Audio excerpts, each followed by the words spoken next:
আসসালামু আলাইকুম, সবাই কেমন আছেন? আশা করি ভালো আছেন। তো সকালবেলা আলু আর গাড়ি সিদ্ধ দিলাম। কচুর গাড়ি বলে আমাদের এলাকায়, কচুরমুখী বলে।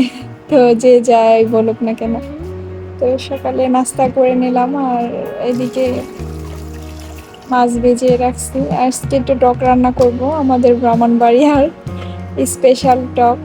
তো এটা সিদ্ধ করা গাড়িটা, কচুরমুখীটা একটু ভেঙে দিয়ে দিছি আর এক পিস আলু দিছি বাবুর বাবার জন্য।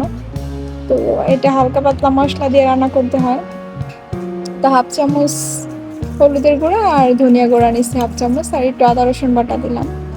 আর মরিচ তো আছে আদা রসুনের সাথে, তো একটু পানি দিয়ে কষিয়ে নিব। তো এটা যারা হালকা মশলা খেতে পছন্দ করেন তাদের জন্য। এটা তো আমাদের এলাকার আঞ্চলিক খাবার। তো সবাই দেখা যায় সপ্তাহে 7 দিনের মধ্যে 4 দিনই এটা খায়। আমাদের এলাকায় অনেক পছন্দের খাবার। আমরা যেমন ডাল খাই, তো ওই রকমই। তো এটা একটু ঝোল দিতে হয় বেশি করে। তো কষানো হয়ে গেছে, তো আমি ঝোল দিয়ে দিচ্ছি বেশি করে। আর এটা ডিপ ফ্রিজে রেখে দিছিলাম। আমাদের এলাকার টক, এটা টক দিয়ে রান্না করতে হয়। তো এটা বিলিম্বি বলে। আর হইছে, এটা হইছে কাঁচা ডেওয়া বলে আমাদের এলাকায়, আর অন্য সব এলাকায় হয়তো বা দহি বলে। তো এটা ডিপ ফ্রিজে রাখা ছিল, তো এটা দিয়ে দিলাম জাল করে নেওয়ার পর।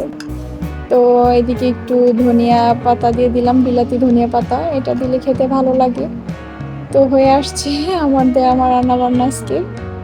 তো বাকি কচুরমুখীগুলা রেখে দিছি ফ্রিজে। তো এদিকে আমার বেসিনে একটা গাছ ছিল পানিতে। তো এটার যা তা অবস্থা, এটা মরেই গেছে। তো এখন ভাবছি নতুন একটা ঢাল দিব। তো এখানে আমার ছোট্ট একটা ঢাল ছিল, এটা থেকে মাসাল্লাহ অনেক গোলাই হয়েছে, অনেক জোপালো হয়েছে। তো এখান থেকে আমি আরেক পিস ধুয়ে রাখছি, কারণ যারা গাছ পছন্দ করেন তারা জানেন যে ঘরে গাছ রাখতে কতটা ভালো লাগে। আসলে ন্যাচারাল একটা লুক আসে ঘরে রাখলে, দেখতে ভালো লাগে। তো চোখের শান্তি লাগে আর কি গাছ লাগালে ঘরে। তো আমি ইনডোরের গাছই লাগাইছি, সব ইনডোর প্লান্ট। তো এগুলা বেশি যত্ন করতে হয় না, অল্প যত্নে হয়ে যায়, পানিতে রাখলেও হয়ে যায়। তো মানি প্লান্ট আছে, আরও বিভিন্ন রকমের গাছই আছে, একসময় দেখাবো আপনাদের। তো এটা বেসিনে সাজিয়ে রাখছি, দেখতেছি কেমন লাগে। তো মাশাআল্লাহ সুন্দর লাগতেছে। তো এদিকে ফ্যান মুছে নিছি, চাদর পাল্টে এনেছি, বুয়া চলে আসছে। তো এখন গোসল করে নামাজ পড়ে নেব। তো এখন খাওয়া দাওয়া করবো মেয়েকে নিয়ে। বাবুর বাবা খেয়ে চলে গেছে, তো আমি খাচ্ছি।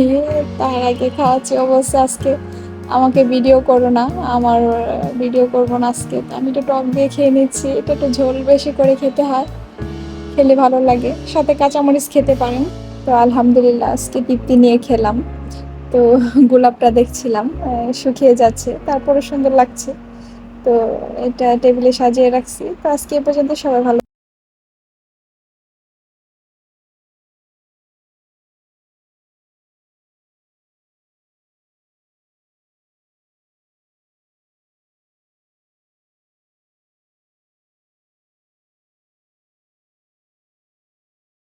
তো সবাই ভালো থাকবেন, আজকে এই পর্যন্তই। আসসালামু আলাইকুম।